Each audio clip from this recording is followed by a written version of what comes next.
Hi കൂട്ടുകാരെ, നമസ്കാരം. കൂട്ടുകാരെ, ഇത് അരീക്കൽ എന്നുള്ളൊരു വെള്ളച്ചാട്ടമാണ്. നമ്മുടെ തൃപ്പൂണിത്തുറ എന്ന പിറവത്തേക്ക് പോകുമ്പോൾ പിറവം കഴിഞ്ഞിട്ട് കുറച്ചങ്ങോട്ട് മാറിയിട്ട് അരീക്കൽ എന്നുള്ളൊരു സ്ഥലമുണ്ട്. അവിടെയുള്ളൊരു വെള്ളച്ചാട്ടമാണ്. നല്ല വൃത്തിയുള്ള ഒരു ഏരിയയാണ്. ചെറിയൊരു വെള്ളച്ചാട്ടമാണ്.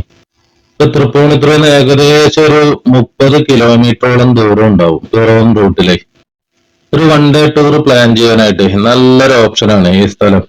ഇപ്പൊ കുട്ടികൾക്കായാലും മുതിർന്നവർക്കായാലും നല്ല രീതിയിൽ ഇവിടെ സമയം ചെലവഴിക്കാനായിട്ട് കഴിയും. കാരണം അപകട സാധ്യത വളരെ കുറഞ്ഞൊരു മേഖലയാണ്. കാരണം അധികം വലുതൊന്നുമല്ല, ചെറിയൊരു വെള്ളച്ചാട്ടം ആയതുകൊണ്ട് തന്നെ അങ്ങനെ വെള്ളത്തിന്റെ കുത്തി ഒഴുക്കൊന്നുമില്ല. നല്ല മഴയുള്ളപ്പോ ചിലപ്പോ വെള്ളത്തിന്റെ ശക്തി കൂടുമായിരിക്കും.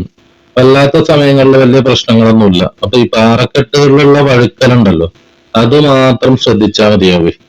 ശനി ഞായർ ദിവസങ്ങളിലൊക്കെ നല്ല തിരക്കാണ് ഇവിടെ. അപ്പൊ അല്ലാത്ത ദിവസങ്ങളിൽ പോയി കഴിഞ്ഞാൽ വലിയ പ്രശ്നങ്ങളൊന്നും ഇല്ലാണ്ട് നല്ല രീതിയിൽ തന്നെ നമുക്ക് ഈ വെള്ളച്ചാട്ടത്തിൽ കിടന്ന എത്ര വേണമെങ്കിലും അത് കിടന്ന് ആസ്വദിക്കാനായിട്ടുള്ള അവസരങ്ങളൊക്കെ കിട്ടും. അതുപോലെ തന്നെ ശനി ഞായർ ദിവസങ്ങളിൽ അവിടെ കുതിരസവാരിക്കുള്ള ഒരു അവസരം കൂടി ഉണ്ട്. അതായത് 100 രൂപ കൊടുത്തു കഴിഞ്ഞാല് ചെറിയ രീതിയിൽ ഒരു കുതിരസവാരി നടത്താനും പറ്റും. ഈ വരുന്ന ജൂൺ 16 മുതൽ അവിടെ ചെറിയൊരു പക്ഷിയുടെ ഒരു സങ്കേതം കൂടി ഓപ്പൺ ചെയ്യുന്നുണ്ട്. അതായത് ആഫ്രിക്കൻ ലവ് ബേർഡ്സിന്റെ വെറൈറ്റികൾ, അതുപോലെ തന്നെ മെക്കാവോ, പല രീതിയിലുള്ള പക്ഷികളുടെ ഒരു പ്രദർശനങ്ങൾ കൂടി അവിടെ തുടങ്ങുന്നുണ്ട്.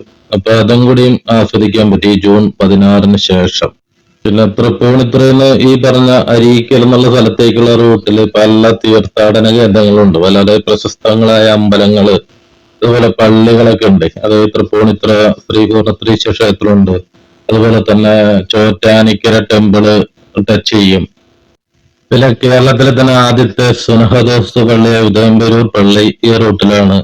പിന്നെ കാഞ്ഞിരമറ്റം പള്ളി, അങ്ങനെ കുറേയേറെ തീർത്ഥാടന കേന്ദ്രങ്ങളും കൂടിയും ഈ റൂട്ടിലുണ്ട്.